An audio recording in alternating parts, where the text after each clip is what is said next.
Skinny Yin. The old man was going to see. This fact would be revealed to him in 12 minutes' time. Presently, he was battling the stubborn lid of the marmalade jar. Click.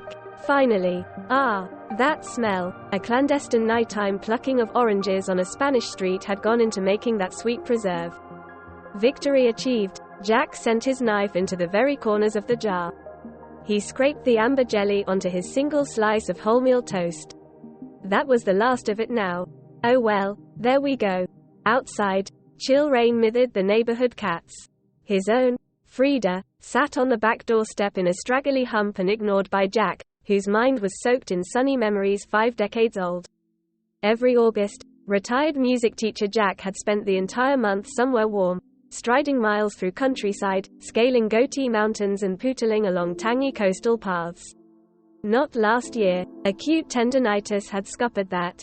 How his poor old bones could do with some drops of that juicy, fat Spanish sun. Oh well, there we go. Crikey. Very loud meowing, not unlike the sound made by 30 infants enjoying their first recorder lesson, propelled Jack out of his chair. Oh Frida, you silly Billy, why didn't you wait in the shed? You're soaked through. The black cat prowled past Jack high on haughty paw-tips.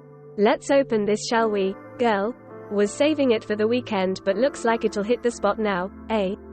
Nudging his hand out of the way, Frida scoffed the delectable salmon and afterwards, permitted Jack to rub her gently dry with a soft towel. Whump. The postman. Rather a plump fellow, considering all the walking involved in his job. Jack didn't approve of excess weight. Saw it as an indicator of moral weakness, sloth being top culprit. He walked down the narrow corridor and bent down slowly to pick up his single letter. Couldn't take any chances with his back these days. It was one of those shiny envelopes, probably, what did they call it, luncheon meat mail. They'd got his name wrong, missing off a T from Sprat. Should he save opening it for later as something to look forward to? No. Blast, he'd open it now. So he did and discovered himself to be the winner of a Christmas Caribbean cruise. Well, what a thing. Days that had snailed past now zoomed. Jack thoroughly enjoyed planning and preparing, so this time was a joy to him. Having only ever been on rucksack-based holidays, the novelty of a cruise was rather invigorating. His granddaughter helped him to shop and pack.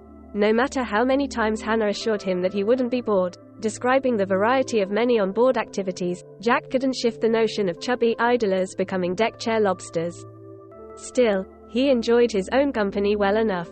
The views, island culture and hot weather were his priorities. He adored the sea. As a child he dreamed of being a lighthouse keeper.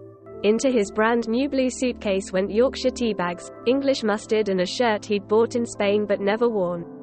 On it, colorful parrots perched among big green leaves of an attractive shape. Welcome aboard the Oceanus, Mr. Sprat.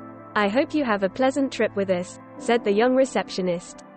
Jack found it hard to process her words as there appeared to be 2 slugs where her eyebrows should be.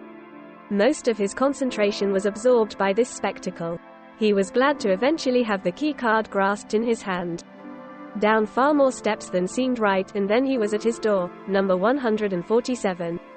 That had been the bus he and Eileen had used during their short courtship. Well, this is it. Without realizing, he took a deep breath before gingerly swinging open the cabin door. Well, this would do and no mistake. The floor was thickly carpeted. On the oversized bed was a towel shaped like a swan.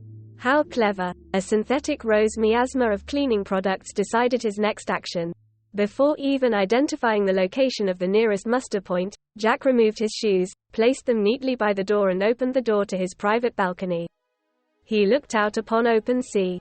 Clouds of caramel and lavender laced the winter sky and the merest whisper of a breeze caused a tickle in his nostrils.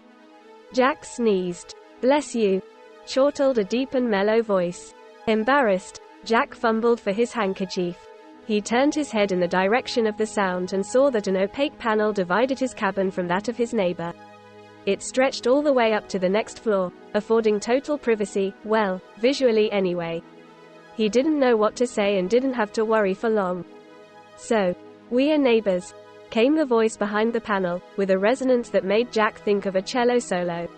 A warm chuckle followed. This trickled into his ears like honey. Jack cleared his throat and was about to say some words, which ones he hadn't yet decided, when two things happened at once. The ship's horn issued a sudden loud pop and an impish gust of wind blew. Oh, what's that? What on earth was going on? Jack couldn't see. He scrabbled at his face. There was another deep chuckle from next door. Why, this wasn't funny. This wasn't funny at all. And then Jack found himself laughing too. Everything was all right. It was just a silly scarf. It had been wafted over the partition by the vigorous minx of a breeze and come to rest across his face, covering his eyes, nose and mouth. Soft and brightly patterned with lemons on a turquoise background, Jack could smell coconuts on it. Now he had some words. I believe this is yours. Later, at the bar, a jaunty song was playing that he liked the lyrics, reminding him that he hadn't eaten today's apple. Hearing a now familiar voice, Jack turned and his vision was filled by an enormous beaming woman wearing an orange dress. She resembled the sun and stately double bass, all at once. Hello, he said. I'm Jack Sprat. Well, hello neighbor, I'm Nolene. Would you like a drink? I'm having a gin and slimline tonic. Why yes, young man, I'll have a pina colada please. The next morning, Jack awoke to find that his tendonitis pain had melted away.